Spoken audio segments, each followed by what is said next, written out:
Так, привет, народ. Андрей Юрьевич из карантина, как обещал, снимаю печку. Значит, печь-камин. Вот, меня, наверное, так видно. Печь-камин с акваконтуром. Производитель Мета. Печка называется Ангара 12. Камин, точнее. Вот, значит, по характеристикам.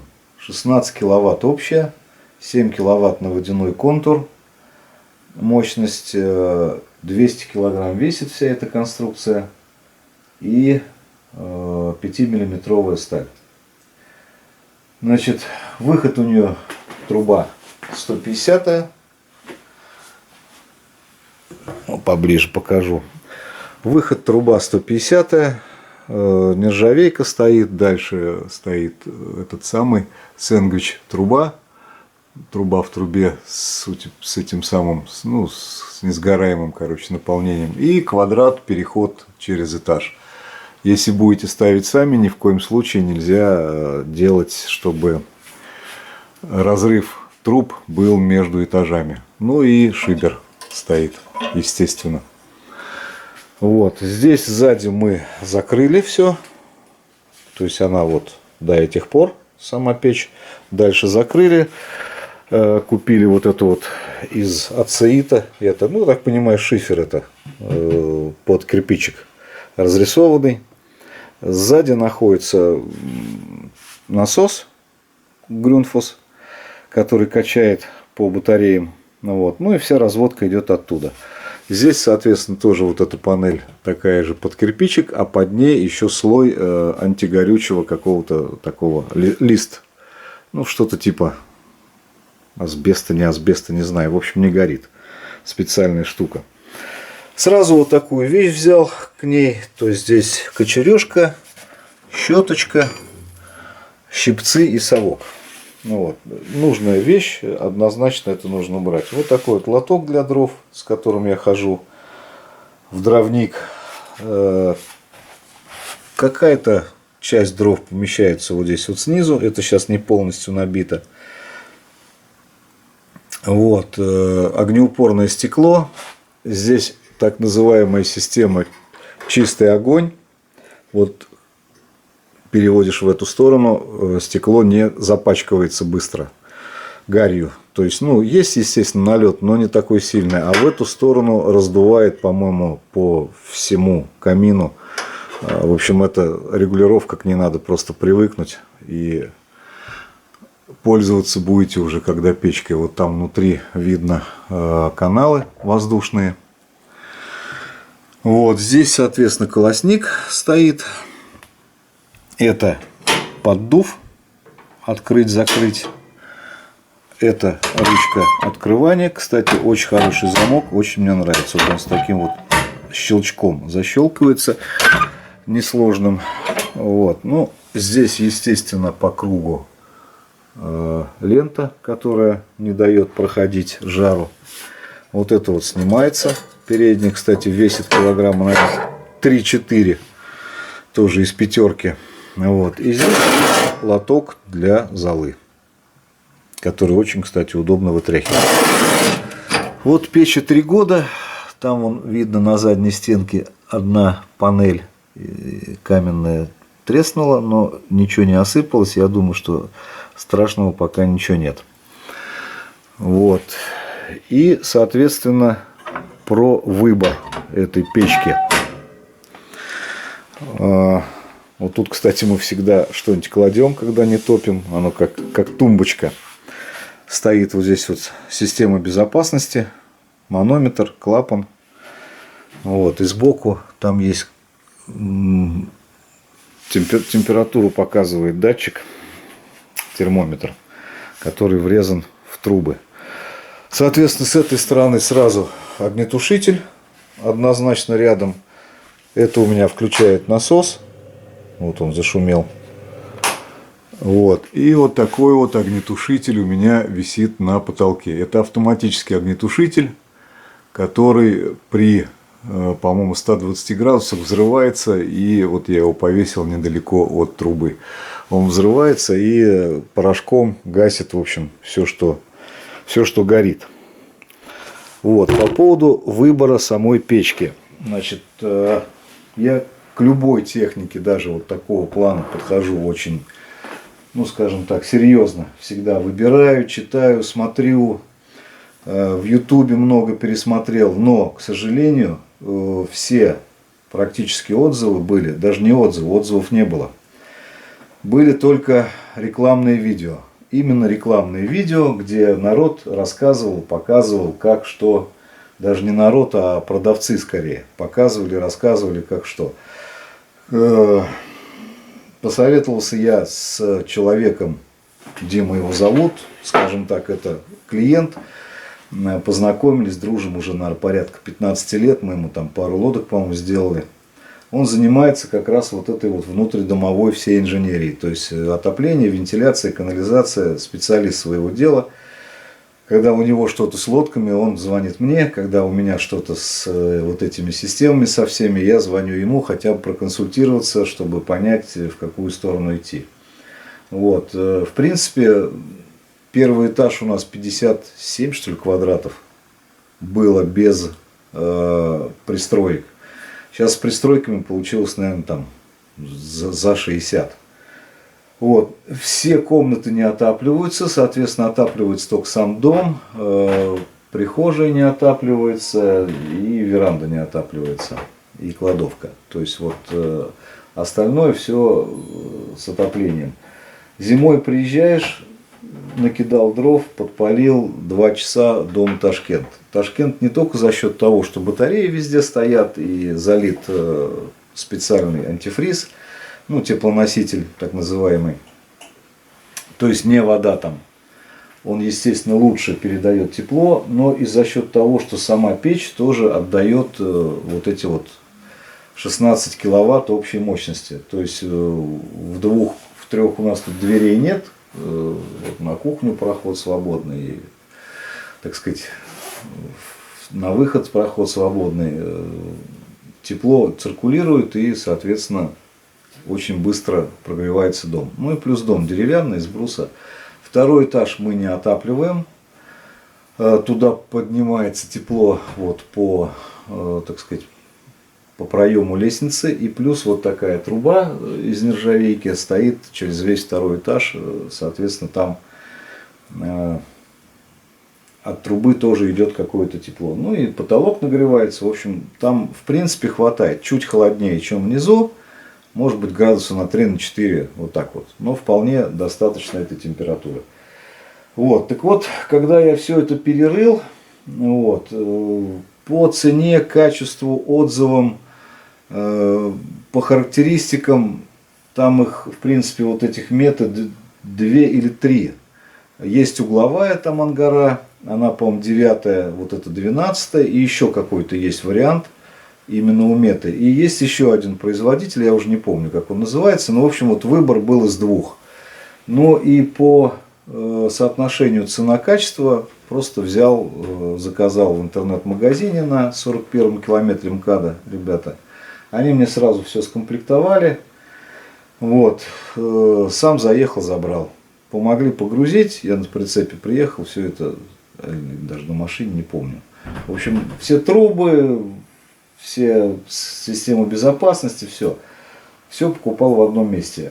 Обошлось это все недорого на тот момент. Что-то я, по-моему, покупал, она стоила до 30 тысяч 3 года назад. Сейчас я посмотрел, она стоит 52, что ли. Ну так, не сильно искал, просто открыл Яндекс и посмотрел ближайшую цену.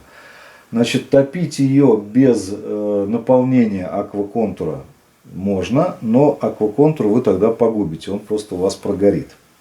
Потому что там, ну, так сказать, тоньше все это дело.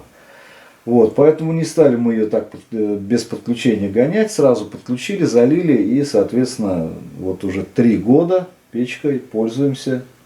Никаких отрицательных эмоций не возникает вообще. А это, как я считаю, очень важный такой параметр, когда не просто вещь работает, а вот, допустим, где-то что-то закралось, какая-то мелочь, вот все хорошо, а вот тут вот переделать бы, Вот как я дровокол показывал, там есть что переделать. Кстати, попробовал, там кнопка двухканальная, то есть она сразу и ноль, и фазу подключает одновременно, поэтому у меня двухканальной такой педали нет, но буду что-то потом думать. Здесь не было вообще никаких вариантов, что нужно что-то переделать, сразу все поставили, затопили, все понравилось, никаких вопросов не возникло.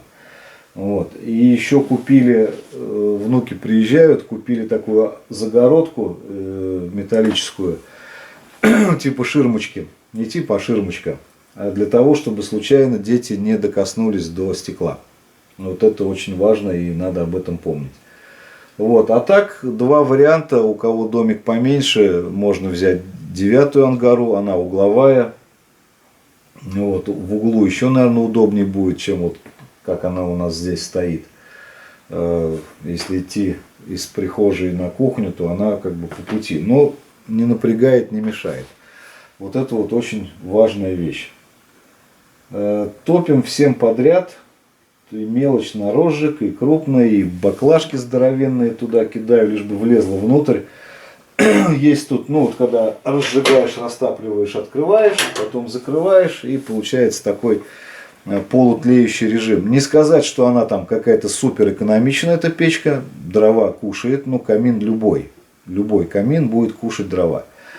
Основное отопление у нас на электричестве, вот, трехфазный стоит электрический котел, вот, 3 фазы у нас в дом заведено официально, вот, и соответственно, когда лень топить, подключаем камин, ну, этот котел, но он, конечно, потребляет, так сказать, деньги из кошелька, но зато тихо, без всяких там подкидываний и так далее. Так, когда дома распалил, прогрел, дальше на угли красные подкидываешь по одному крупному, по 2 поленца, и они потихоньку сгорают, и температура в доме, вот сейчас, допустим, если без камина, то получается, ну, к утру где-то 18-19 градусов в доме. Растопил 24-26 даже бывает, когда вот, ну, топишь. То есть, в принципе, даже жарко. Наташка у меня любит тепло, а я такой товарищ, так сказать, ну, мне попрохладнее-то получше, так сказать, дышится легче. Вот. Вот такой вот, наверное, затянутый получился обзор, но зато все, что хотел, все рассказал. В принципе, вот эта вот народная реклама, я считаю, очень важная вещь. Почему? Потому что иногда бывает, ищешь информацию, вот даже по водно-моторной тематике народ спрашивает, а как это, а как это. И практически не находишь в каких-то открытых источниках информации, которая нужна. То есть, да, сверху все показывают, все рассказывают, все показали, о, классно, да, вот тут вот красненькое, тут розовенькое, вот так вот включил, тут лампочка загорелась. Это все рассказывают и показывают, особенно те, кто хочет продать. А вот потом, когда начинают люди пользоваться, особенно всякими новыми вещами, ну, грубо говоря, там, Жигули копейка, все про нее все знают, все известно, сколько что стоит, какие болячки, как переделать и так далее. А какие-то новые вещи, вон, Шкода Корок, внешне очень нравится. Посмотрел все такие вот, ну, как бы продажные видео, все красиво, все хорошо, все, так сказать, на электронике там, ну, хотя мне это не очень нравится. А посмотрел отзывы, человек говорит, кто купил, сразу панель потухла. Ну, щиток приборов. Ну, 2 миллиона машина. И тут же потух щиток приборов. Это куда?